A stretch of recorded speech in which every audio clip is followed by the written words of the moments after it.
Chers téléspectateurs, bonsoir. Écoutez, nous sommes très très heureux d'être avec vous ce soir. Nous allons, quand je dis nous, pardon, mes amis et moi-même, vous avez constaté qu'autour de la table il y a d'autres personnes, nous allons débattre d'une thématique qui est chère à Saint-Martin, chère aux Saint-Martinois, chère et importante à comprendre, je crois, puisqu'en fait, pour tous ceux, toutes celles qui habitent Saint-Martin, vous vous êtes rendu compte que c'est un territoire avec beaucoup de particularités. Et afin de comprendre ces particularités, on a besoin d'entrer un petit peu dans le détail de son histoire, de sa composante géographique, etc. En tout cas, bienvenue à ce petit plateau, à ce débat. Je suis Alex Richards, ancien fonctionnaire territorial, puisque je suis aujourd'hui à la retraite. Je m'intéresse et je me suis toujours intéressé à l'histoire du territoire. Et donc j'ai avec moi un certain nombre de personnes autour de la table. Je leur demanderai de se présenter très rapidement pour que vous sachiez qui ils sont. D'abord à ma gauche. Je m'appelle Yael, j'ai 14 ans, je suis élève au lycée Robert Venhomme. Je suis Norescal Philippe et je suis un élève également de Robert Venhomme. Et à ma droite. Alors moi je suis Jaïd Hamlet, j'ai 16 ans, je suis lycéen au lycée Robert Venhomme. Je suis Mélie Auger-Azur, lycéenne de 17 ans à Robert Venhomme et la 3e vice-présidente du conseil territorial des jeunes.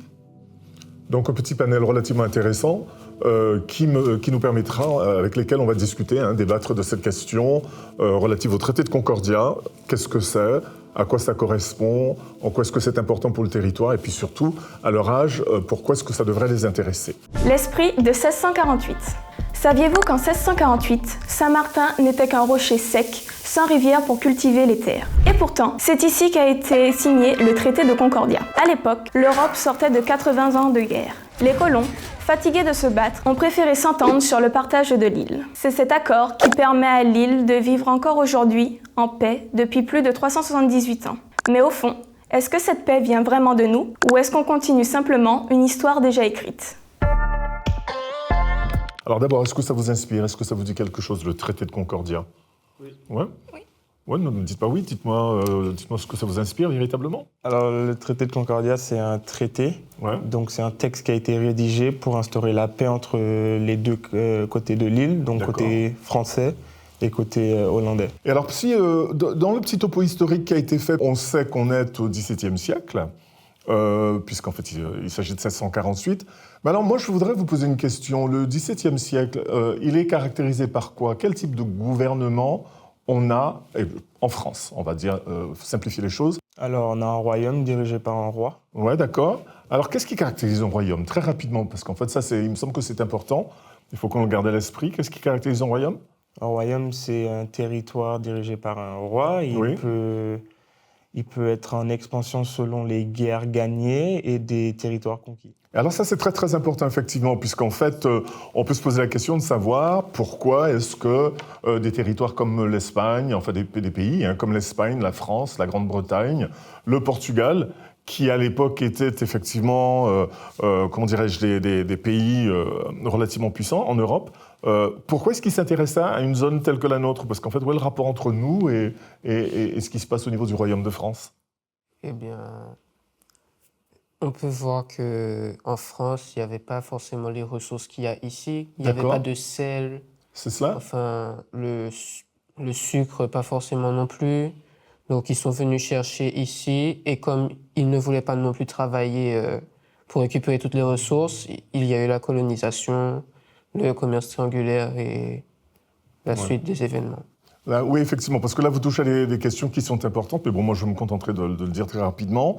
C'est vrai qu'on est au XVIIe siècle, tu parles de commerce triangulaire, tu as également dit la colonisation, mais bon, la colonisation, c'est le 15e, 16e siècle, ça continue au XVIIe siècle, et c'est vrai qu'au XVIIe siècle, il y a des habitudes qui sont déjà instaurées. Puisque dans les palais tels que Versailles, etc., on a pris l'habitude de boire son thé sucré, de boire du chocolat, de bénéficier de produits qui viennent de zones autres, qui sont des terrains qui ont été conquis. Mais alors, qu'est-ce qui fait que ces gens vont... est-ce qu'ils sont venus chercher nécessairement du sucre ou de la vanille ou du chocolat initialement ? Pourquoi ils étaient là ? Ils cherchaient un nouveau monde. Ils cherchent un nouveau monde, c'est exactement ça. Parce qu'en fait, tout à l'heure, dans les mots que tu as prononcés, tu as dit que le royaume se caractérise par le fait que c'est un territoire qui peut changer de taille en fonction des guerres. Et on est à une période en Europe où les guerres sont nombreuses. D'ailleurs, allez, 1648, on est en train de sortir d'une guerre. Il y a une période de guerre qui vient de se terminer en France, enfin en Europe. C'était la guerre de 81. Ouais, alors 80 ans de guerre, c'est vrai que ça fait un moment hein, qu'on est en train de se battre, que les territoires passent leur temps comme ça à changer de taille, et que chacun essaie de s'assurer que son territoire est le plus grand. Puisqu'en fait, c'est un royaume, et le roi, un petit peu, comment dirais-je, il impose son autorité ou sa puissance un peu par la taille de son territoire. Qu'est-ce que vous voulez dire de plus ? Alors, on a parlé du traité. Tu as dit que c'est un document qui était là pour garantir la paix entre Les deux les deux parties de l'île, d'accord. Mais deux parties, c'est quoi deux parties ? Pourquoi deux parties ? Qu'est-ce qui te fait parler de deux parties ? Alors, tu veux répondre ? Il y a la partie nord, occupée par la France, D'accord. et la partie sud, occupée par les Néerlandais, donc les Pays-Bas. Ok. Et ce traité garantit la libre circulation, Ok. qui est un principe assez moderne pour l'époque. D'accord, bah oui, surtout très moderne pour l'époque, effectivement, puisqu'en fait la libre circulation, on en parle à partir de l'Europe, et donc on est vraiment en plein XXe siècle quand on parle de libre circulation. Oui. Moi, j'aurais une question à vous poser par contre. Qu'est-ce qui fait que ces personnes ont signé un traité ? Pourquoi est-ce que les Néerlandais et les Français de l'époque ont choisi de signer un traité ? Bien, les conditions commençaient à être un peu rudes, donc le partage, c'était maintenant une question de survie. Donc, D'accord. Ils ont préféré, plutôt que de tous mourir, s'allier. C'est cela. Et donc, ils ont signé le traité pour que chacun puisse bénéficier de... Exact. Et puis il y a aussi le fait, comme on disait tout à l'heure, qu'on venait de sortir de 80 ans de guerre, et que ça faisait un petit peu beaucoup, et que tout le monde en avait un petit peu par-dessus la tête de se battre, et que pour un petit rocher comme celui de Saint-Martin, on s'est dit, allez, au lieu de se battre une fois de plus, et si on signait un traité ? D'accord ? Bien. Alors, ce traité s'appelle Concordia. Est-ce que je peux vous demander si le mot Concordia vous dit quelque chose ? Concorde, Concorde, oui, c'est quoi ? un accord, une Un entente. accord, voilà. Une entente. C'est un vieux mot pour entendre. Ah, là, vous me faites plaisir. Bon, ben d'accord, très très bien. Et alors, le Concordia, c'est également le nom de quartier à Saint-Martin. Oui. Vous savez où est-ce qu'il est ? Oui. Bien évidemment. Et il y a également un collège qui porte le nom de Mont des Accords. Mont des Accords, voilà, et qui est dans la même zone, qui est d'ailleurs dans le quartier de Concordia. Et il s'appelle Mont des Accords parce qu'il est situé juste en dessous Du mont. alors le mont, oui, bon, on va pas chicaner, mais moi je vais insister. Je préfère le mot morne parce que je sais que ça fait dresser beaucoup de cheveux parce qu'on ne comprend pas. Parce qu'en fait, un morne en français, c'est un mot qui veut dire quelque chose de très particulier. Et aux Antilles françaises, une petite colline arrondie s'appelle un morne. D'accord ? Donc c'est vrai que quand vous dites aux gens j'habite sur le Morne, direz ça à quelqu'un, la personne va en disant c'est-à-dire que tu habites sur le Morne, ça veut dire quoi en français ? Parce que ça ne veut rien dire en fait en français, j'habite sur le Morne. Ouais, donc en fait le collège Mont des Accords, bon, est juste en dessous du Morne de Concordia. Qu'est-ce qui est intéressant par rapport... Est-ce que vous êtes déjà monté là ? Oui. Vous êtes déjà monté ? Oui. Qu'est-ce qui est intéressant de ce point de vue ? On peut voir les deux parties. On voit les deux parties de l'île. Alors, ceux qui sont au nord sont de quel côté ? Côté français ou côté néerlandais ? Français. Français. Le côté français. Alors, pour vous, le nord, c'est-à-dire du côté de... On regarde vers quelle île ? Anguilla. Vers Anguilla, c'est ça. Et donc, le sud, évidemment, bien évidemment, c'est l'opposé. Au niveau du partage, qu'est-ce que vous croyez qu'ils ont essayé de faire ? Puisque vous dites que de là-haut, on a un point de vue qui est intéressant, on voit bien l'ensemble du territoire. Qu'est-ce qui était fondamental à l'époque ? Tu as parlé de sel. Tu as parlé de sucre. Qu'est-ce qui était fondamental à l'époque ? Un partage équitable ? Oui, une espèce de partage équitable pour s'assurer que chacune des parties pourrait tirer des revenus du territoire qu'elle occupait. Quel type de produits, de production ? Le On avait le sel, on avait un petit peu de sucre. Je ne sais pas si vous le savez, mais toute la zone de Bellevue. D'ailleurs, c'est bien simple à Saint-Martin. Si vous faites très attention et que vous êtes curieux, vous vous rendez compte qu'on n'a pas beaucoup de plaines à Saint-Martin. On est d'accord ? C'est une île qui est relativement montagneuse. Belle plaine, quartier d'Orléans, la Savane, Grand Case, Bellevue, de là, vous voyez. Et puis le reste, c'est Marigot, tout ça, mais Marigot, c'était pas vraiment une plaine. Okay, et donc, en fait, un peu de sucre à Belle-Plaine, un peu de sucre à Bellevue, un petit peu de sucre à la Savane. Sinon, qu'est-ce qu'il y a eu autre à Saint-Martin? Je ne sais pas si vous êtes au courant de ce genre de choses. On a fait du sel, oui. Pourquoi? Mais au fait, pourquoi est-ce qu'on a fait du sel? Parce qu'on avait les marais. Les marais salants. Enfin, oui. Ouais, il y avait les marais salants. Alors, quelle est la caractéristique des marais salants de Saint-Martin? Et pourquoi est-ce qu'ils produisent du sel? Par rapport aux mangroves. Parce que? Par rapport aux mangroves. Ah, parce qu'ils sont reliés directement à la mer. Exactement, très très bonne réponse. C'est parce qu'ils sont en fait reliés à la mer. Si vous observez encore, quand vous faites le tour, prenez la peine de regarder. D'ailleurs, en période de mauvais temps, quand on est en période de cyclone, si vous écoutez les annonces de la collectivité, on ouvre comment est-ce qu'ils disent ça encore? Les exutoires. On ferme les exutoires. C'est-à-dire qu'en fait, là où le bras qui relie la mer à l'étang, on ferme ou on ouvre. Moi, quand j'étais petit, et là c'est une vieille histoire, c'est presque de la préhistoire, c'était intéressant, les ouvertures et fermetures d'exutoires, parce qu'en fait, on ouvrait juste avant la période de Noël. Pourquoi? Pour laisser rentrer l'eau de mer, et ensuite on récupérait des écrevisses et des poissons à l'intérieur des étangs. C'était beaucoup plus facile de pêcher comme ça que d'aller en pleine mer. Il suffisait simplement d'aller prendre son panier, mettre dans l'eau comme ça et sortir. Et on avait des paniers comme ça, pleins de crevettes, ou alors des mulets, qui est une espèce de poisson qui vit à la fois dans l'eau douce et l'eau de mer.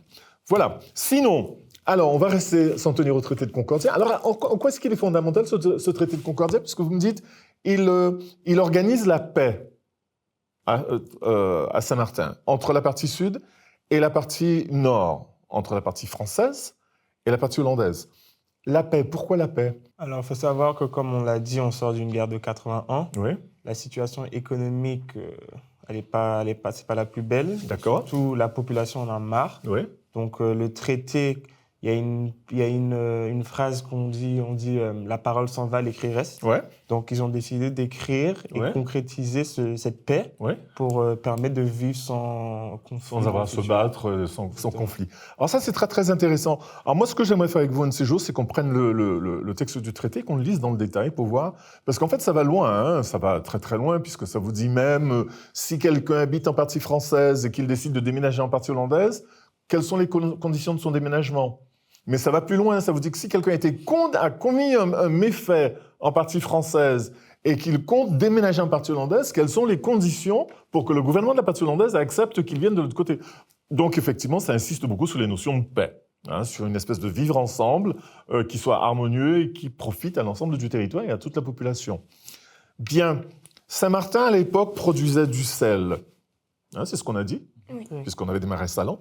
Donc l'île était gros producteur de sel. Vous croyez qu'on était les seuls dans la zone? Non. Vous êtes déjà allé à Anguille? Oui. Anguille, hein? Non, jamais? Oui. Quand vous êtes allé à Anguille, est-ce que vous vous êtes rendu compte qu'à Sandy Ground, par exemple, qu'ils font encore du sel jusqu'à aujourd'hui? Ah si, ils en produisent encore. Alors c'est intéressant. Et il faut aller voir parce qu'en fait, ils le produisent et ils le ramassent de manière encore archaïque. Alors, le traité de Concordia, finalement, est intéressant parce qu'en fait, il permet aux deux parties de vivre ensemble, harmonieusement. Et alors, qu'est-ce qu'il est plus facile d'imaginer? Un développement harmonieux des deux parties de l'île ou alors une situation de désordre où chacun fait un peu ce qu'il a envie de faire en étant en éternelle compétition avec son voisin? Un développement harmonieux. Un développement harmonieux. C'est-à-dire que, par exemple, prenons un exemple tout bête, si je décide de construire une route en partie française, il aurait été intéressant que je fasse quoi? Que j'en parle avec le côté hollandais. Qu'on en parle avec le côté hollandais, pourquoi? Parce que ma route, elle ira vraisemblablement quelque part en partie hollandaise. Hein. On est d'accord, elle ne va pas s'arrêter quelque part dans l'air. Donc, en fait, elle me servira à aller quelque part. Et si vous reprenez la route telle qu'elle existe aujourd'hui, vous rendez bien compte que les routes de la partie française rencontrent celles de la partie hollandaise quelque part. Et qu'est-ce qu'on dit à Saint-Martin? On dit qu'on traverse la frontière. Ouais, alors c'est quoi une frontière? C'est ce qui est censé séparer deux pays. Voilà, oui, alors ça c'est une très bonne réponse. Mais dans le cas de Saint-Martin, on va se contenter de dire que c'est une ligne de démarcation. Invisible. Hein? En droit international, c'est le droit international qui régit la notion de frontière. Mais alors le problème, c'est qu'une frontière, c'est une zone de no man's land. Et quelquefois, elle va jusqu'à 50 km. Mais vous imaginez 50 km à Saint-Martin? Il n'y a plus d'île, quoi. C'est-à-dire que la frontière serait plus large que l'île. Donc on a simplement, dans le contexte de Saint-Martin, une ligne de démarcation. Et donc on la traverse allègrement. Alors, vous savez combien de points de traverse qu'il existe à Saint-Martin? 3, je dirais. 3, vas-y. Capcoy, Quartier d'Orléans et la Bellevue. Alors tu as Bellevue, Coupe-Cueil et Quartier d'Orléans. Tout le monde est d'accord? Aussi. Pardon? Il y a Terre-Basse aussi. C'est ce qu'il appelle Coupe-Cueil. Ah, ok. Tout le monde est d'accord? Moi, je ne suis pas tout à fait d'accord. Oysterpond. Et Oysterpond. Et Oysterpond, effectivement. On a tendance à oublier celle-là. Mais il y a aussi, de l'autre côté, complètement à Oysterpond, à la baie aux Huîtres, vous voyez où je suis, il y a un passage aussi où on traverse la frontière. La question de frontière que l'on traverse, est-ce qu'elle vous semble une question qui, jusqu'au jour d'aujourd'hui, est une question intéressante? Ouais, oui, parce que notre frontière à nous, elle est très particulière comparée à les autres frontières dans le reste du monde. Il faut savoir que nous, pour traverser côté hollandais ou pour revenir côté français, on n'a pas vraiment de police qui nous arrête ou quoi que ce soit. On peut passer librement, on n'a pas de problème. Très bien. Dans d'autres pays, c'est plus... Donc, je crois qu'en fait, là, on est en train d'aborder la prochaine capsule, puisqu'en fait, il est question de procéder justement sur une présentation de cette question du vivre ensemble à Saint-Martin sur la base du traité de Concordia. On a commencé par l'aspect un petit peu historique, géographique, pour qu'on situe le territoire, que chacun apprenne à le regarder, l'observer, le comprendre, dans ses caractéristiques un peu particulières. Et là, on va approcher une question qui, elle, est beaucoup plus une question de société, c'est-à-dire le fait de devoir vivre ensemble, effectivement, sur ce petit territoire, et donc de devoir traverser la frontière, éventuellement. Le tournant statuaire. Saviez-vous qu'il a fallu plus de 50 ans pour que Saint-Martin et Sainte-Martine deviennent autonomes? Pendant longtemps, le nord de l'île dépendait de la Guadeloupe et le sud de l'île des Antilles néerlandaises. Puis, en 2007 et 2010, tout a changé. Plus de responsabilités, mais aussi deux systèmes différents sur une même île. Aujourd'hui, est-ce que ça nous aide réellement à travailler ensemble ou est-ce que ça complique les choses? Et donc, avec moi, il y a deux personnes à ma droite et deux personnes à ma gauche. On dit ladies first, donc je vais laisser les filles se présenter d'abord. Moi, c'est Saint-Hilaire Fania et je suis étudiante au lycée Robert Wenham. Ok, donc moi, c'est Dambreville Myrline, étudiante aussi au lycée Robert Wenham, en BTS, en alternance, gestion de la petite et moyenne entreprise. Je suis aussi membre du conseil territorial des jeunes de Saint-Martin. Très bien. Messieurs? Bonjour, je m'appelle Peterson Leandro du lycée professionnel Daniela Giffry.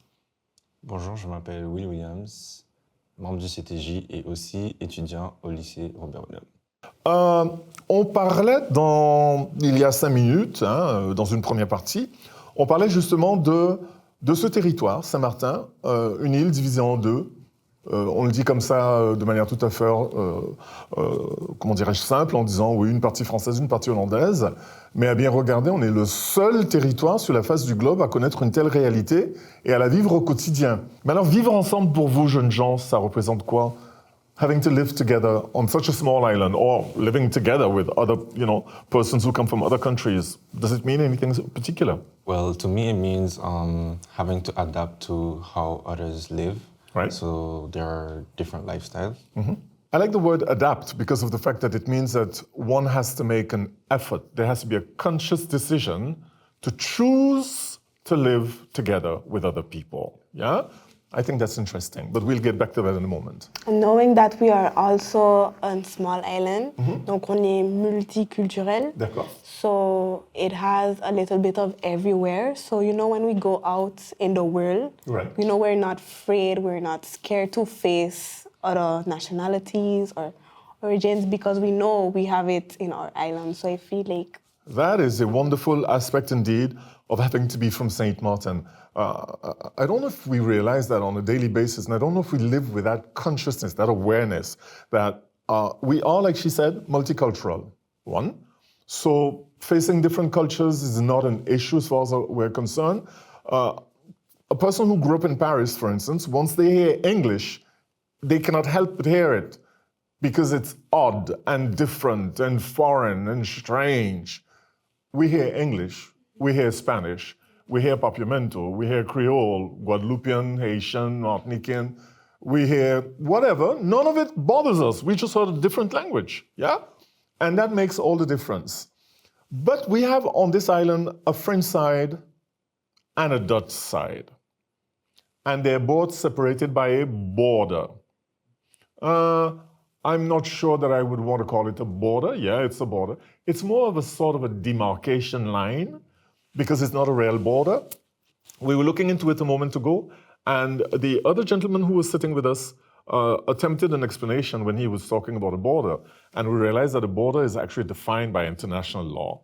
And a border is something very specific, and it's measurable, and it's called, there's a portion of it that's called a no man's land. It's neither nor. In other words, we should have on this island a portion of the territory that would be neither French side, neither Dutch side. That would be the border, with a checkpoint at the entrance and a checkpoint at the exit, vice versa.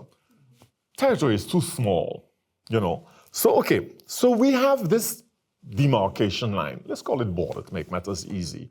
We have this border. Does it pose a problem? Not really. No, it doesn't. Not really. No, because a lot of the people who come from the Dutch side or the French side just pass freely. They don't have any issues with law enforcement or anybody who would tell them they cannot go over onto the Dutch side or come over onto the French side. So I don't see that there would be an issue. Absolutely. That's an interesting point. I mean, there is apparently no issue at all, right? But I wish to ask you a question.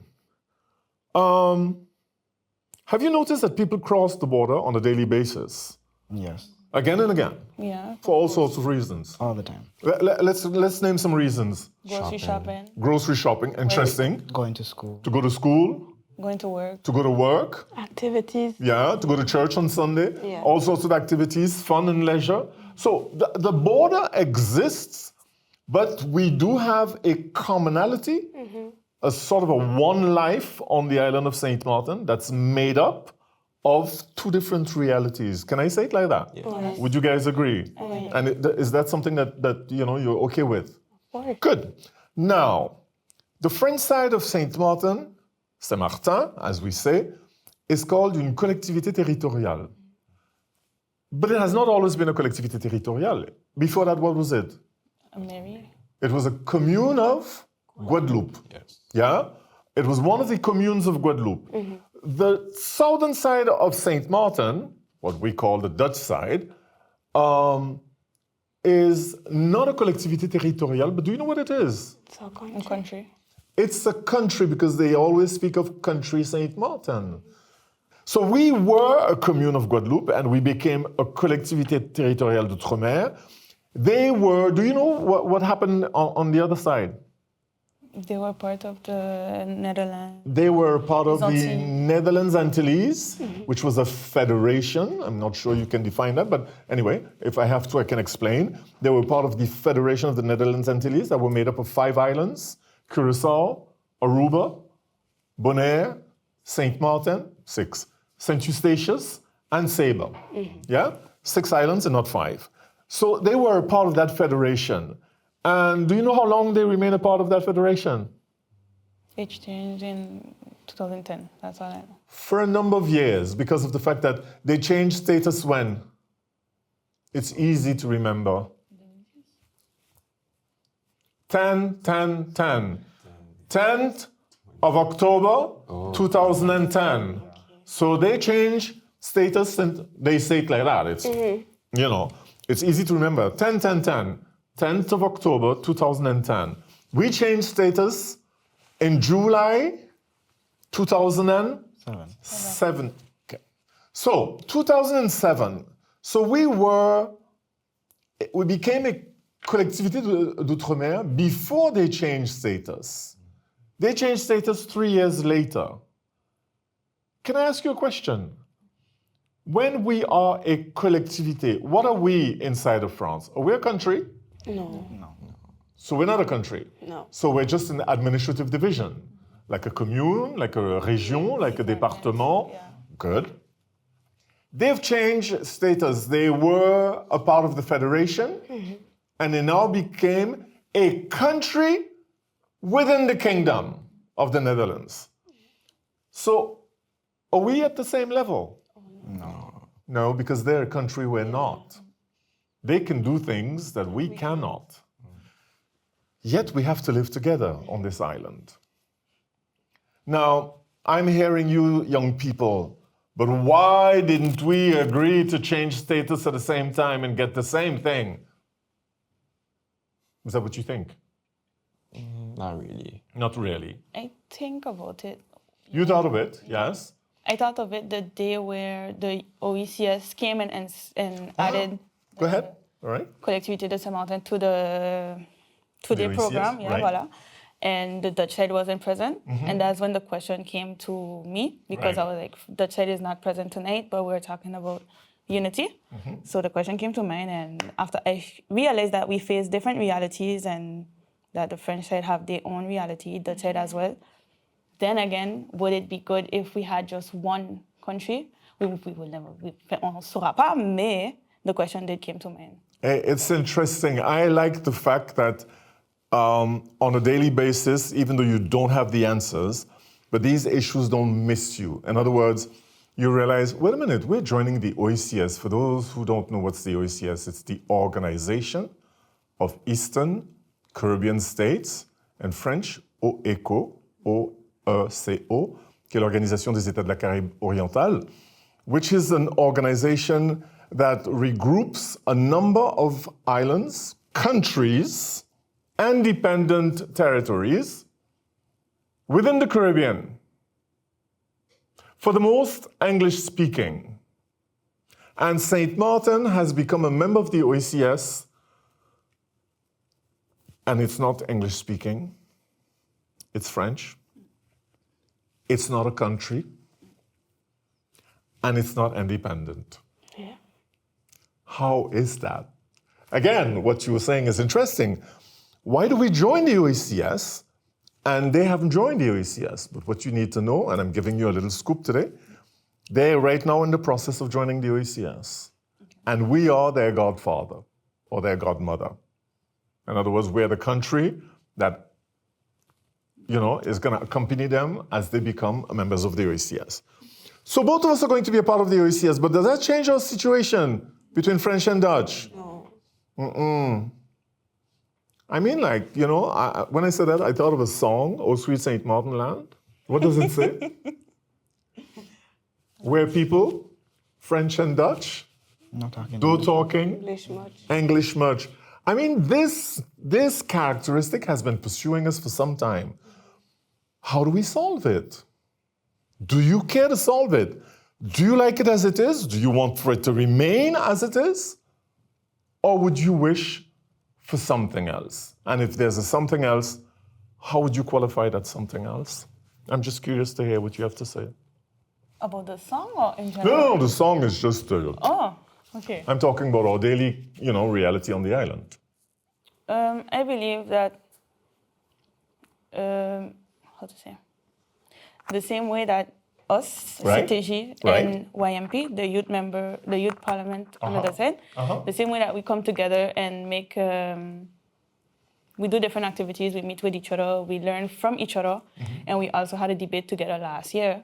The adults, government, for example, should maybe take, not example, but have actions as well together, because we can go further together. I hear what you're saying. In other words, what you are actually saying is an interesting idea. It's like you're making a suggestion, and you're saying just like the CTG, which is the Youth Council, meets with the Youth Parliament on the southern side, wherever you guys meet, and you do things together, it would be nice as well for the Senior Council, the Island Council, to meet with the government on the southern side and to do things together. I mean, yes, but I know they do already certain actions, but I mean more. More, For example, more frequently, yes. Something a bit more Because we regular. only see them together for St. Martin's Day, for 14 juillet, etc. Right. Pour le 23 mars, not really, Right. or things like that. I got you. But let's keep that in mind, because I want for us to discuss that a bit further. Because it's an interesting concept indeed. We should do things more together. But as far as schools are concerned, you guys are all still in school, right? As far as schools are concerned, do you guys ever meet with Any schools from the Dutch side? No. schools from the Dutch side? Would you care to do that? Well, it would be good to see the different education system, so like exchange with them to know how their education system is, to see the difference and understand how it works on their side and on our side. Do you realize that it's not the same thing to think and study in English and to think and study in French? So if you were to meet more regularly, it would help you. It would definitely add something to what you already have. Exactly. So would you care to do that more often? Of course. Yeah. I mean, for you that are listening to us, you're realizing that though they're young, it's not, their heads are not empty, and there are many questions and many issues that they're actually laying on the table, which we wish we had more time to discuss and to debate around it and to go into further details, but it's unfortunately not possible for this evening. But we're just whetting your appetite, because we're hoping that with the discussions that began here, among yourselves, the discussions will continue. So until we get to another forum where we can further discuss these matters and we can decide together as a people, because of the fact that I'm not sure we're one people, we're maybe two people, even though we have signs that say on the island that we're one people. I mean, you notice I'm playing with your mind tonight, right? We're asking ourselves a number of questions, and I'm probably in the best seat because I'm the devil's advocate and I'm having a lot of fun doing this. Anyway, we have started with the Treaty of Concordia. We divided the island in two. We understood why we had to do it. We look at it from a geographical standpoint, and we understood again that to harmonize the stay and the dwelling on the island together, it would be best that there's an arrangement. But then we came further down and we realized that the southern side lived for a number of years, 45 years, as a part of the Federation, and then they became a country. They had enough of it. It didn't work for them. Curaçao was making decisions for St. Martin, and St. Martin did not like it.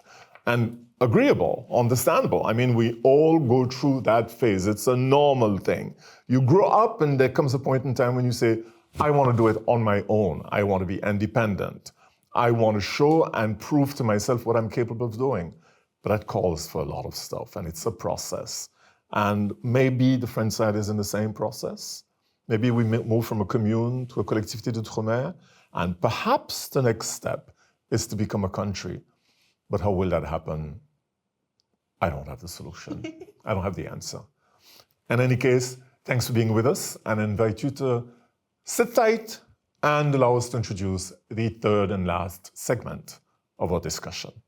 Saint-Martin en 2099. Tu savais que plus de 110 nationalités vivent sur l'île? C'est un mélange unique au monde et pourtant, on continue à gérer nos besoins chacun de notre côté. 2 systèmes d'eau, 2 systèmes d'électricité, 2 systèmes de déchets. Demain, le vrai défi, c'est de mieux répondre à tout ce monde. Est-ce qu'on est prêt à mettre nos moyens en commun pour être plus efficace ou est-ce qu'on va continuer chacun de notre côté?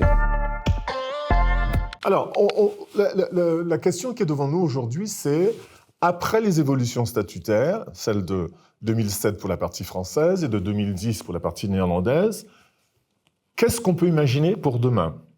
Parce qu'en fait, dans le topo introductif qui a été fait, moi, il y a quelque chose qui a retenu mon attention. On a une situation où on a des doublons. 2 usines de production d'eau, 2 usines de production d'énergie électrique, 2 réseaux de distribution. Alors, peut-être que ça, vous ne le savez pas, mais dans les 2 cas, ni la partie française, ni la partie hollandaise n'ont suffisamment de clients pour pouvoir faire face au coût de la production. Ce qui veut dire que le coût de la production, s'il fallait le faire payer par les habitants du territoire, serait absolument exorbitant, parce qu'il n'y a pas suffisamment d'habitants. Alors vous allez me dire, pourquoi est-ce qu'on ne ferait pas une seule unité de production et on ne prend pas toute la population? Sauf qu'on est en France et en partie néerlandaise, et je fais ça parce que je ne sais pas si vous vous rendez compte, hein, mais la partie française, c'est effectivement la France. La partie néerlandaise, ce n'est pas les Pays-Bas. C'est un pays à l'intérieur du royaume. Mais ce n'est pas le royaume. Ça devient un peu compliqué. Vous voulez aller où? Qu'est-ce que vous souhaitez voir pour votre territoire? On s'était posé la question lors de nos sessions de travail, l'an dernier, cette année, etc. Pourquoi on n'a pas un seul système d'électricité, un seul système d'eau, etc. Quand notre île, elle est petite comparée à d'autres territoires qui sont beaucoup plus grandes avec une couverture électrique et d'eau plus importante. Voilà. Et après, la réponse qu'on avait eue, c'est qu'on était 2 pays différents. Donc, on était France et Saint-Martin. Du coup, il n'y avait pas moyen de pouvoir les mettre ensemble. Du coup, on peut quand même se poser la question, est-ce que c'est quand même possible d'avoir un seul système pour les 2 côtés de l'île? En fait, qu'est-ce qui manquerait? Il faudrait quelque chose qui permette de quoi faire? D'accord? Non, quelque chose qui permettrait d'harmoniser. Vous comprenez la notion d'harmoniser les deux systèmes? On a un gouvernement partie française avec un système administratif qui est celui de la collectivité d'outre-mer, et on a en partie hollandaise un pays qui est un pays à l'intérieur du royaume, mais bon, évidemment, c'est 2 corpus réglementaires complètement distincts. C'est 2... Comment je veux dire ça? Parlons simplement. C'est deux packages de lois complètement distinctes. Qu'est-ce qu'il faudrait faire aujourd'hui si on voulait avoir un réseau de distribution d'eau, un réseau de distribution d'électricité, un réseau de production, une unité de production et une unité de production d'eau? Bon, je ne saurais pas répondre à la question, mais je pense qu'en voyant comment on peut déjà se mettre d'accord sur les lois, disons, entre les policiers qui peuvent traverser la frontière ou pendant le carnaval, les policiers côté hollandais viennent, côté français nous aider, etc. De la même façon, on a trouvé un terrain d'entente pour ces lois-là. À mon avis, on peut trouver aussi un terrain d'entente pour... J'aime beaucoup ce que tu dis. Moi, ça me plaît énormément ce que tu dis, parce qu'en fait, et je vais reprendre l'expression, je vais le dire comme tu le dis, hein, même si ça fait un peu simpliste, il suffirait de... En fait, c'est la façon de dire que c'est beaucoup plus simple qu'on essaie de le dire que ça l'est. Qu'on se mette d'accord. Aujourd'hui, je ne sais pas si vous avez conscience, le palais de justice, en tout cas tout ce qui concerne la justice, ils sont en coopération. Une décision tombe au palais de justice à Saint-Martin aujourd'hui à 10h15. À 10h30, les autorités en partie hollandaise sont au courant. Donc si moi j'ai été condamné à Marigot et que je veux aller faire le mariage en partie hollandaise, je vais me faire avoir. La police travaille aujourd'hui pareil. Il y a ce qu'on appelle le droit de poursuite. Aujourd'hui, elle ne s'arrête plus à la frontière, elle continue. Elle traverse la frontière. Il faut simplement qu'elle informe son homologue, partie française ou partie hollandaise, qu'elle va passer la frontière et que, etc., etc. On a comme ça des domaines dans lesquels les choses ont été arrangées. Sur le plan culturel également, il y a ce qu'on appelle aujourd'hui un accord qui existe entre la partie française et la partie hollandaise sur tout ce qui concerne la culture, quels sont les événements majeurs, etc., etc. Vous savez, c'était durant votre mandat, oui, c'était durant votre mandature qu'on a adopté le drapeau. C'était durant votre mandature, hein. Vous veniez d'être élu, si je ne m'abuse, il me semble, hein, qu'on a adopté le drapeau de Saint-Martin comme étant le drapeau des 2 parties de l'île. Vous savez de quel drapeau je parle? Le drapeau vert, jaune, le Unity Flag. Voilà. Donc il y a des efforts comme ça qui existent, mais apparemment, pour des raisons qu'on ne comprend pas, il y a d'autres domaines qui restent un petit peu... qui jusqu'à présent, effectivement, demandent une certaine attention. Alors attention, hein, on vous dira « Ouais, mais vous savez, c'est la France et c'est la partie hollandaise, etc., etc. » Mais de tels accords entre des corpus réglementaires différents existent en Europe. Le passeport que vous avez, qu'est-ce qu'il dit?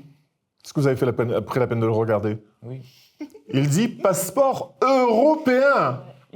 D'accord? Et en bas, ça dit République française. Mais le Britannique dit la même chose, enfin non plus le Britannique puisqu'ils sont sortis de l'Europe, enfin tous les autres qui sont membres de l'Europe disent exactement la même chose. Ce qui veut dire que ils ont trouvé le moyen de se mettre d'accord là-dessus. Puis sur tout le reste, hein, puisqu'aujourd'hui les frontières sont tombées. C'est ce qu'on appelle l'espace Schengen. On pourrait imaginer que dans le contexte de Saint-Martin, on se mette d'accord sur un certain nombre de choses qui permettent de simplifier ou de faciliter l'organisation de la gestion du territoire. Il y a quelqu'un qui veut rajouter quelque chose? Moi, je dirais que... Parce que sinon, je vais être en train de parler tout seul. En plus, c'est un domaine qui me passionne. Je dirais que, justement, sur la coopération... Ah, la coopération, voilà un mot que j'aime beaucoup. Il y a beaucoup plus de choses qu'on pourrait s'allier ensemble et faire, puisqu'il y a beaucoup de problèmes qui se posent aujourd'hui sur notre île. Et je vais prendre l'exemple du transport. Par exemple, les bus, c'est un problème qu'on n'en parle pas, mais c'est un gros problème. Un vrai problème. Je ne sais même pas si tu sais de ce dont tu parles. Oui, Tu sais ce dont tu parles. sais. Ah, ça me plaît, parce qu'en fait, c'est une question qui est hyper grave. Je ne vais pas entrer dans le détail aujourd'hui, parce qu'il y a d'autres personnes qui nous écoutent, mais en principe, il faut que vous sachiez que ça devrait être interdit. Qu'il n'y a aucune loi, le droit international interdit de traverser la frontière avec un bus étranger. Et à Saint-Martin, tous les jours, on passe la frontière. Bon, enfin, vaste débat. On va taire ça là tout de suite. Sinon, moi j'ai envie de vous poser la question, parce qu'en fait là tu es sur la notion de coopération, et on parle de la partie française et de la partie hollandaise, mais la notion de coopération, elle peut aller plus loin, puisqu'on est membre de l'OECO. Donc on peut collaborer avec d'autres îles. On peut faire de la coopération avec d'autres îles. Par exemple, Anguille. Anguilla. À côté. Ah ben oui. Prenons la côte nord, et là cette fois-ci on va être d'accord, puisqu'on a vu ça ensemble. Prenons la côte nord du territoire, d'accord ? Et regardons les noms de famille qui peuplent la côte nord. Tous les noms de famille, sans exception, existent à Anguilla. On est tous cousins. Chaque fois qu'il y a un mariage, il y a une partie de l'île, du territoire qui part de l'autre côté. Quand il y a un baptême, un décès, etc., etc. D'ailleurs, on pourrait se poser la question, comment se fait-il qu'il y ait 52 navettes qui font l'aller-retour tous les jours entre Anguilla et Saint-Martin ? Qu'est-ce qu'elles transportent ? Des touristes. C'est quoi tous ces gens qui vont, qui viennent ? Qu'est-ce qu'il y a dans leur sac, dans leur tête, dans leur poche ? Pourquoi est-ce qu'ils ont besoin de venir et d'aller et de revenir ? C'est parce qu'en fait, la coopération est un acte, dans le contexte de Saint-Martin, très souvent c'est un acte naturel, normal, qui n'est pas forcément réglementé. Mais je dis ça, mais il faut que je dise qu'il faut que je fasse attention parce que dans le domaine des navettes, d'Anguilla, eh ben, on s'est battu, avant l'évolution statutaire d'ailleurs, à l'époque de la Commune, pour imposer les normes européennes au niveau de l'équipement des navettes aux propriétaires des bateaux d'Anguilla. Alors je ne sais pas si vous imaginez, la Commune de Saint-Martin qui impose à des propriétaires de bateaux qui sont propriétaires étrangers, de bateaux étrangers, un équipement qui est un équipement européen, alors que... Enfin, voilà quoi. Mais tout ça, c'était pour s'assurer qu'on faisait les choses un tant soit peu dans les normes. Ouais. C'est pas toujours très très simple. Et moi, j'ai envie de vous demander, c'est à vous qu'il reviendra demain de vivre à Saint-Martin. C'est à vous qu'il reviendra demain de donner du sens à notre adhésion à l'OECO. Après l'OECO, ça va être la CARICOM. Après la CARICOM, ça va être l'AEC, l'Association des États de la Caraïbe. Après l'AEC, ça va être, je sais pas, toutes les autres organisations. Puis, pourquoi pas un jour, comme tout le monde, comme tous les grands, avoir un représentant aux Nations Unies. Hein ? Tout à fait envisageable. Tortola, un représentant aux Nations Unies, Tortola, c'est de la taille de Saint-Martin et c'est moins peuplé que Saint-Martin. D'accord ? Donc on ne voit pas pourquoi est-ce que ça ne le serait pas. Et aujourd'hui, est-ce que vous, c'est ça qui vous intéresse ? Avoir un monde qui, comme vous le dites là dans votre truc, il est multilingue, multiculturel, et qui permettrait de porter sa contribution. Parce que vous avez un savoir-faire que les autres n'ont pas. Allez en Guadeloupe et essayez de faire la même chose en Guadeloupe, vous allez voir que ça ne marche pas. Le Guadeloupéen ne comprend pas votre histoire de multiculture, de multilingue, etc., etc. C'est très compliqué dans sa tête. Il ne comprend pas ça. Sorti de son créole ou de son français, ça bloque après. Ça devient de l'étranger, ça devient... dans votre contexte, on n'a qu'à regarder la cour de récréation, on se pose des questions. Moi, ça me fait toujours sourire parce que je me souviens avoir entendu une conversation au lycée qui était en anglais saint-martinois. Et quand alors, elle était à propos de dombré et de soupe. Et quand je me suis retourné pour regarder qui est-ce qui parlait, 5 petits métros. Et donc je suis allé, je dis, vous m'excuserez, j'avais l'oreille qui traînait. C'est vous qui parliez de cela tout à l'heure ? Et mon regard en disant, ouais, qu'est-ce qu'il y a ? Je dis, non, il n'y a rien. Mais les dombrés, vous connaissez ça ? Ouais. Tu manges ça, toi ? Oui. Et donc après, j'ai posé la question qui fâche. J'ai dit, et ta mère sait que tu manges ça ? Non, monsieur. J'ai dit, ah. Et elle sait ce que c'est ? Non. Moi, tout de suite, ça m'a interrogé. Ça m'intéresse parce qu'en fait, ça prouve que, à cause de la cour de récréation, à cause de cet espace que vous partagez en commun, vous êtes obligés, pour des questions d'intégration, etc., d'adhérer. Et alors, cette réalité-là, vous devrez travailler avec. Parce que la cour de récréation, vous allez la quitter à un moment. Donc, qu'est-ce qui se passe? La séquence 3, qu'est-ce qu'on peut imaginer? Où est-ce qu'on va avec Saint-Martin? Est-ce que vous avez le sentiment qu'on peut être une espèce de modèle? Moi, je trouve que, comme tu dis, une espèce de modèle, c'est bien dit parce que ici, c'est naturel pour nous de changer de langue ou de croiser des personnes qui parlent des différentes langues et apprendre aussi, grâce à la cour de récréation, des différentes cultures, comment chacun vit. Et pour nous, c'est naturel de vivre dans ce bain. Mais quelqu'un qui vient d'ailleurs, pour lui, ça va être choquant, ça va être waouh, vous pouvez vivre ensemble, c'est quelque chose, quoi. Et c'est pas quelque chose qu'on trouve partout.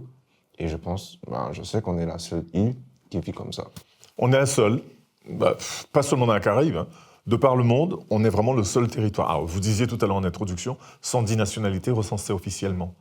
Je suis sûr qu'à la préfecture de Saint-Martin, ils peuvent comparer avec toutes les autres préfectures de France, hein. Ils sont les seuls à avoir 110 nationalités officiellement recensées. Mais qui sont ces gens qui viennent vivre à Saint-Martin? Et comment est-ce qu'ils ont entendu parler de Saint-Martin?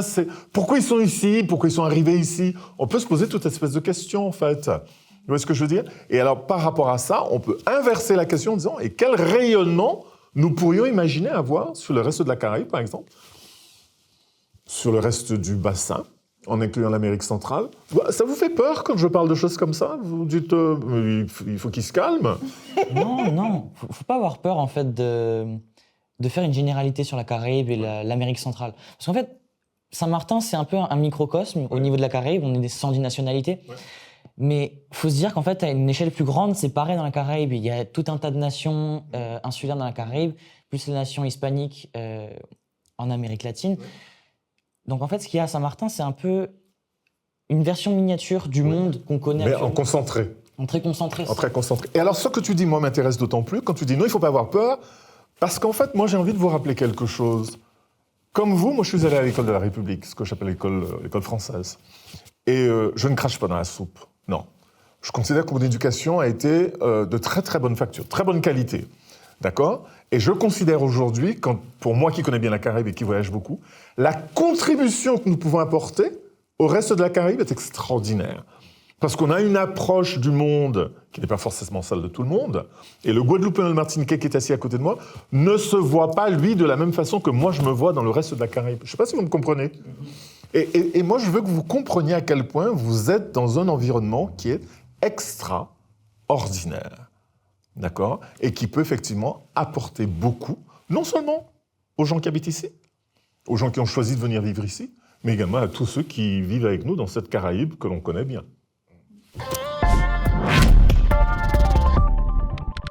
Et en fait, puisque nous sommes en train de débattre, je crois que les jeunes ont souhaité pouvoir rencontrer des décideurs, un décideur, un élu, comme on dit en règle générale. Et donc aujourd'hui, on reçoit sur le plateau avec nous Madame Louisie, qui est 3e vice-présidente, si je ne me trompe, c'est cela, hein, 3e vice-présidente en charge de la culture, de l'éducation, j'oublie certainement, la vie associative, etc., etc., et qui, elle, va essayer, dans la mesure de ses possibilités, de répondre aux questions. Je vais laisser la place aux jeunes pour qu'ils posent leurs questions directement. Et là, je leur laisse la place. S'il était possible de modifier le traité de Concordia, l'auriez-vous fait afin de fluidifier la collaboration? Alors, est-ce que je l'aurais fait? Je ne sais pas trop, mais je veux quand même dire qu'aujourd'hui, il y a des choses qui ont été mises en place. Par exemple, on a parlé du réseau d'eau, et M. Sanchez, qui est le président de l'EASM, a signé un traité avec la partie hollandaise pour qu'en cas d'arrêt d'eau, qu'on puisse s'envoyer, se prêter de l'eau, en fait, sur ce territoire. Et donc, on a connecté des tuyaux. Enfin, je vais pas être technique parce que je sais pas trop comment ils ont fait, mais en tout cas, les canalisations sont connectées. Et si jamais il y a un problème côté hollandais ou côté français, on peut se fournir de l'eau. Ça, c'est une première coopération. Et je suis toujours en lien avec la ministre de l'Éducation qui est venue voir la CETOS pour fournir des repas aux jeunes, aux collégiens, lycéens, etc. pour qu'ils puissent avoir un repas chaud dans la journée. Donc, je veux dire, c'est en stand-by, parce qu'on avait déjà décidé pas mal de choses, et je l'attends pour qu'on puisse finaliser. Donc ça, c'est des coopérations qui se font un petit peu... Alors, c'est pas écrit dans la pierre, mais ça se fait parce qu'on est sur le même territoire. Et comme le disait M. Richard, on a 2 entités. Par exemple, elle ne veut pas qu'on construise une grande cuisine côté hollandais, vu que la partie française, on en a une, et qu'on n'arrive pas à fournir autant de repas que l'on pourrait. Moi, ma question, c'était par rapport à le Unity Flag. Je voulais savoir, est-ce qu'elle a réellement été votée pour représenter les 2 côtés de l'île de Saint-Martin? Enfin, réellement voté. Ben oui, on s'est réunis et on a décidé que ce serait, alors on l'a bien précisé, c'est un drapeau culturel. Et en ce moment, depuis quelque temps, on réfléchit à un drapeau pour Saint-Martin, comme il en existe pour la Guadeloupe, la Martinique, parce qu'ils ont leur drapeau. Et on s'est rendu compte en allant dans des manifestations à l'extérieur que la Guadeloupe, la Martinique, alors, ils brandissaient leur drapeau. Et nous, on était un petit peu gênés, on avait le drapeau bleu, blanc, rouge. Et parfois, on emmenait le Unity Flag. Mais en général, on avait le bleu, blanc, rouge, alors que les autres départements avaient un drapeau bien spécifique. Donc, on est en train d'y réfléchir. Comment un drapeau devient officiel? C'est la population qui vote? C'est les élus? Comment ça se passe? Je pense qu'on va demander l'avis à la population. Et puis après, il faut que ce soit accepté. Alors, en Guadeloupe, ils l'ont plus ou moins imposé, il me semble. Ils l'ont plus ou moins imposé, mais je pense qu'après, ça sera proposé à la population et on va leur demander de se positionner sur quelques drapeaux, quelques exemples. Parce que si on attend que chacun donne son drapeau, on ne va pas s'en sortir. Moi, si je peux simplement apporter une petite information. En règle générale, ce qui se fait, c'est qu'effectivement, on lance un concours au niveau du territoire, de l'ensemble du territoire. On essaie de faire en sorte que toutes les personnes intéressées à la réflexion participent et fassent une proposition. Et donc, en fait, par exemple, vos écoles, vos établissements scolaires peuvent réfléchir ensemble ou par petits groupes. Et comme disait Mme Louisy tout à l'heure, l'ensemble des propositions sera ensuite recueillies par le Conseil territorial qui, lui, va devoir délibérer sur quelle représentation est la plus adaptée, juste, adéquate, et donc, ensuite, par le biais du Conseil territorial, qui sont les élus du peuple, choisir effectivement quel drapeau sera celui de Saint-Martin à partir d'aujourd'hui. Voilà. Mais c'est tout un processus. En tout cas, ça implique l'ensemble de la population. Ouais. Moi, ma question serait, que pensez-vous le fait que chaque côté de l'île gère par lui-même l'eau, l'électricité et aussi la déchetterie? Alors c'est vrai que dans un monde idéal, on aurait souhaité qu'il y ait un réservoir d'eau pour l'ensemble du territoire, mais comme je l'ai dit tout à l'heure, on avance sur ce chemin, puisque aujourd'hui, vraiment, s'il y a un souci côté hollandais, la partie française va fournir de l'eau et vice-versa. Et pour l'électricité, c'est un petit peu plus compliqué, vu que nous sommes en 220 et que la partie hollandaise, ou néerlandaise, comme il faut dire, est en 110. Donc après, il faudrait peut-être réfléchir à harmoniser cela pour faciliter les choses. Déjà qu'on s'estime heureux, on roule tous de la même façon, parce qu'on aurait pu très bien rouler on roule à droite, nous, rouler à gauche et les autres à droite. Donc voilà, il faut, si on peut harmoniser, c'est vrai que ça facilite les choses. Mais aujourd'hui, chacun a son dispositif. Mais comme moi je suis arrivée à Saint-Martin il y a une 40aine d'années, dans les maisons, beaucoup de personnes, à commencer par chez moi, c'était en 110. C'était en 110. Et d'ailleurs, quand on a construit notre maison, mon mari a mis la maison en 110. Bon, après, je crois qu'il a changé là, mais on était en 110. Et ça avait l'air de gêner personne, donc on l'a laissé tant que ça n'a gêné personne. La problématique que soulève Mme Louisy est intéressante. C'est vrai que Saint-Martin, au départ, comme l'ensemble des grandes quincailleries et les fournisseurs de matériaux étaient majoritairement partie hollandaise, ou alors, comme ils s'approvisionnaient tous à Miami, ils faisaient rentrer du matériel qui répondait aux normes américaines et donc permettait d'avoir des installations en 110. Ensuite, quand on a eu EDF qui s'était installé en partie française et qui, donc, évidemment, comme le reste de la France, a imposé le 220 volts, c'est devenu un petit peu compliqué parce que dans toutes les familles, dans toutes les maisons à Saint-Martin, on avait des transformateurs. Ce que beaucoup de gens ne connaissaient pas. C'est quoi un transformateur, à quoi ça sert, etc. Mais c'est comme on achetait des appareils ménagers en 110 et qu'il fallait s'en servir, il fallait un transformateur pour... Voilà. Bon. Mais mis à part cela, vous savez, on en parle comme ça, mais on vit de l'industrie touristique et on a également des gens qui viennent et qui nous visitent régulièrement.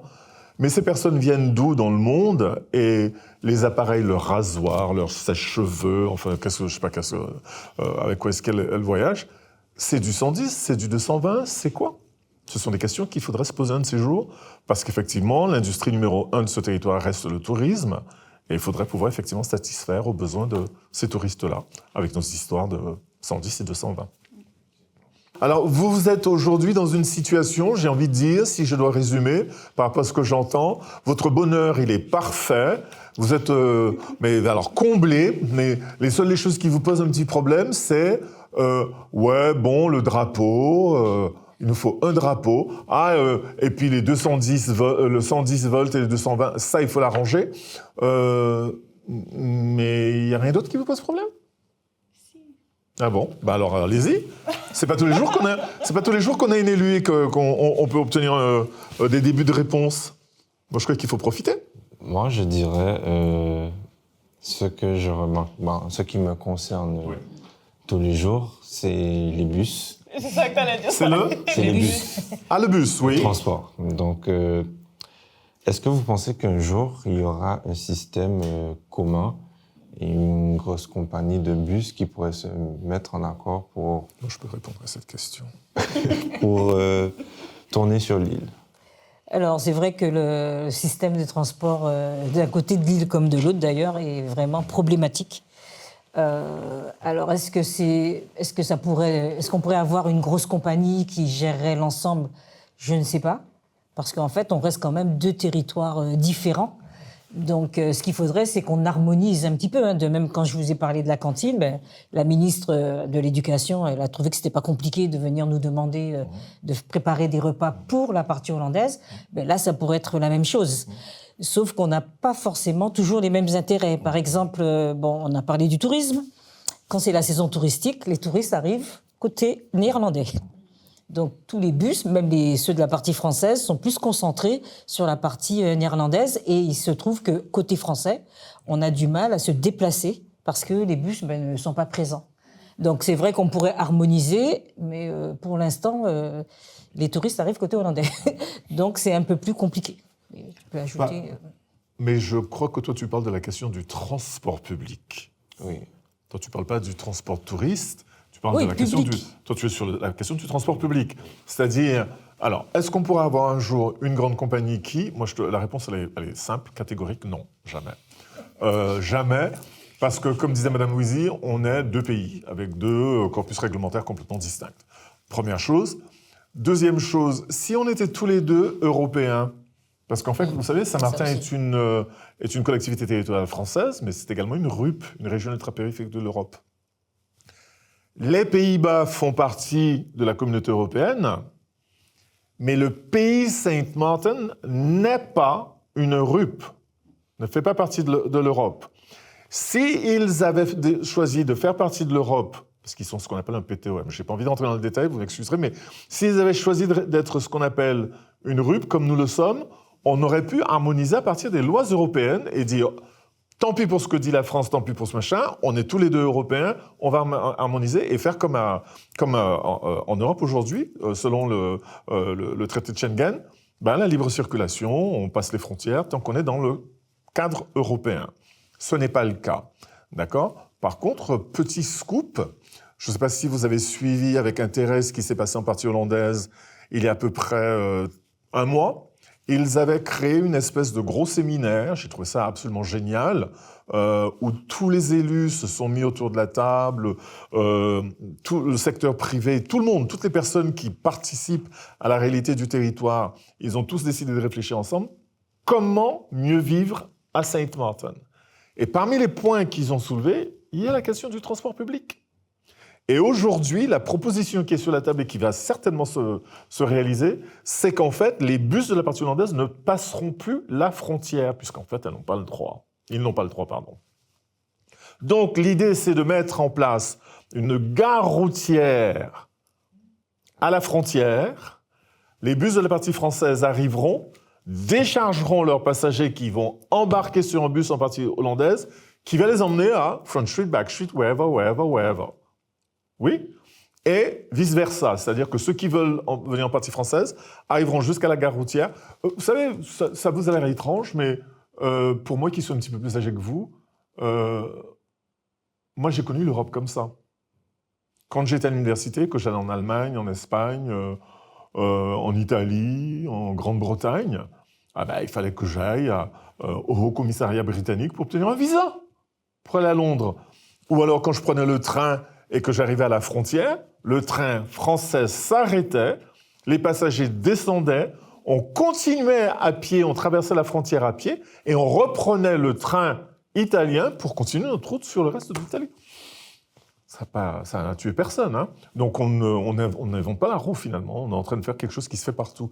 Donc voilà, ça a l'air compliqué mais ça ne l'est pas. Il suffit simplement que les gens soient dans des conditions tout à fait acceptables, c'est-à-dire qu'on ne va pas vous demander de sortir du bus alors qu'il pleut des cordes et que vous soyez trempé comme une soupe.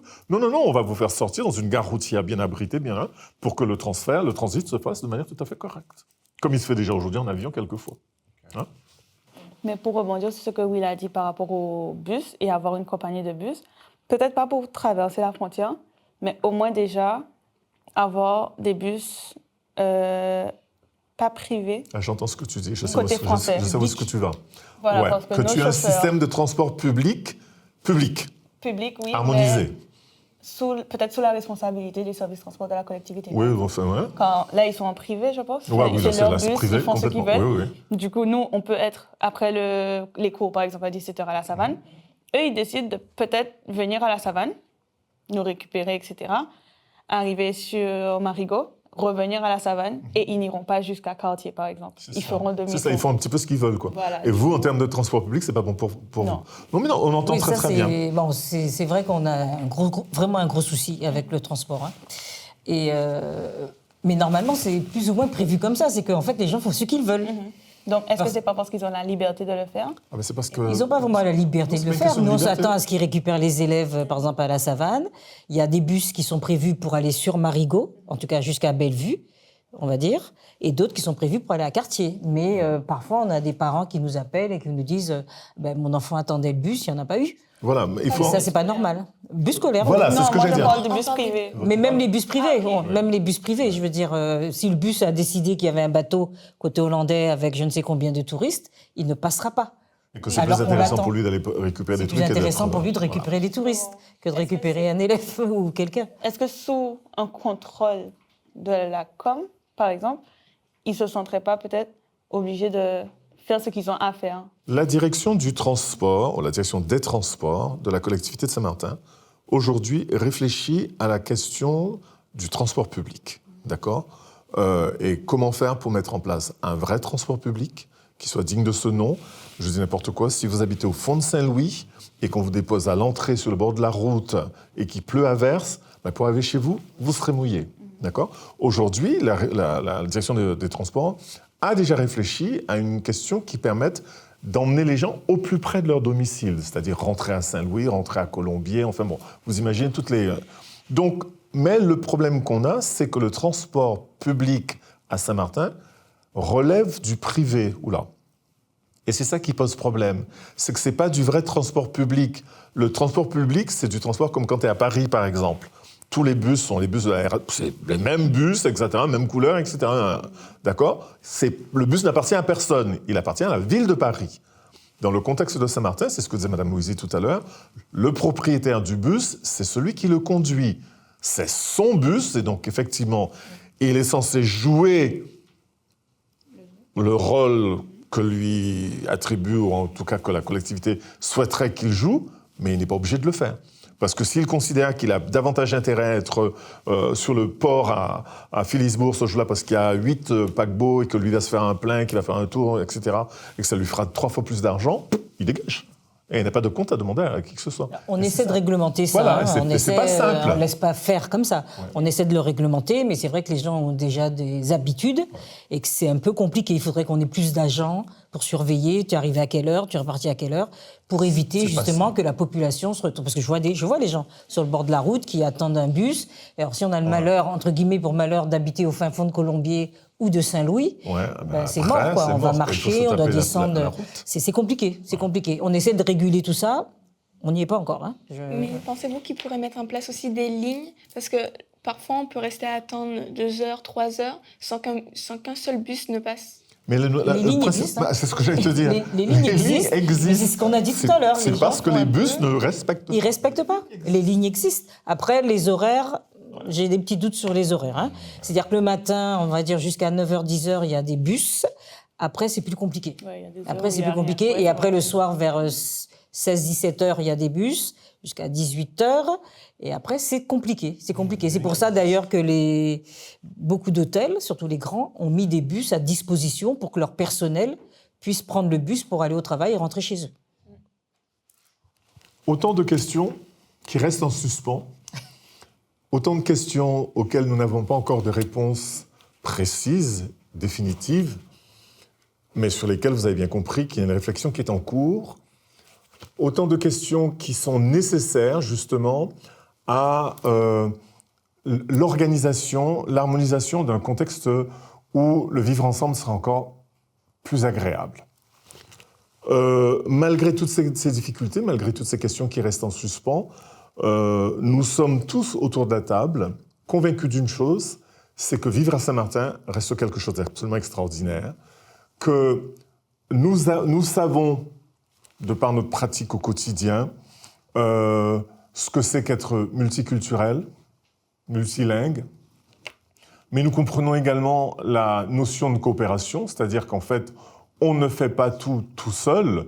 D'ailleurs, quelle prétention nous pourrions avoir, un si petit territoire, avoir le sentiment qu'il pourrait tout faire tout seul. Non.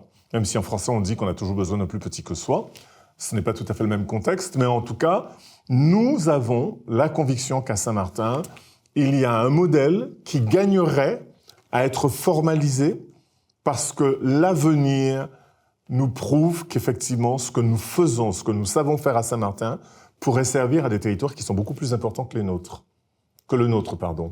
Et donc aujourd'hui, une fois de plus, je vous demande d'accompagner cette jeunesse qui est autour de la table et qui prouve son intérêt à mener une réflexion pour améliorer la situation, le cas de Saint-Martin, et en faire un cas qui deviendra exemplaire. Merci de votre attention et bonne soirée à tous.